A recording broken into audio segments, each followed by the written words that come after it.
አይዋ እንደዚህ አትመጡም እንዴ? ምን ሆናችሁ ነው የጠፋችሁ? ሰሞኑን ከቲክቶክ ላይ ከምን ላይ ከሁሉም ነገር ላይ ጠፍታችኋል። እንግዲህ ዛሬ ደግሞ አልተቻላችሁም። አንተ እዩዬ አንተም ሁለቴ ምናምን የመጣውና እንኳን ደህና መጣችሁ ቅድም ስትናገር የነበረው ነገር ደግሞ ደስ አላለኝም። ሌላ ፖስት ያረከው ቪዲዮ ላይ ማለት ነው አልመጣም ከዚህ በኋላ ወደ እናንተ አታስፈልጉኝም፣ ሰው አያስፈልገኝም፣ ሰው በልቶ ካጂ ነው እያለ ነበረ ቢንዬ እና አሁን ደግሞ እንግዲህ የትም ሀገሯ ነው እያለ እየዘፈነ መጥቷል። የትም ብትሄዱ አገራችሁ ነው ብሏል። እንግዲህ ለመዝናናት ይሆናል ከከተማ ወጥቶ እንደዚህ ጥፍት ያሉትና ያው እንዴ የሰሩት እንደዚህ የለፉት ከሰውቱ ጋር የተደባደቡት በዱላ እንደዛ ሲሯሯጡበት የነበረውን ነገር እንዴ ካልተዝናኑበት የት አባቱ ሊገባ ብሩ።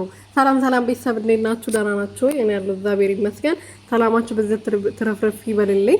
እንግዲህ ቢንዬ ጠፍቶ ነበረ ከለረጅም ጊዜ፣ ዛሬ ደግሞ ብቅ ብሏል። እንግዲህ እንደዚህ እንደምታዩት ማለት ነው ፈዋፍሽ ብሎ አምሮበት ወፋፍሮ ድንቡሽቡሽ ብሎ መጣን ማለት ነው። ዛሬም በዩቲዩብ ይመጣል። ያው ለመምጣት እኮ ለመናገር ነው እንደዚህ በቲክቶክ ደጋግሞ የሚመጡትና አረ ይምጡ ይስሩ።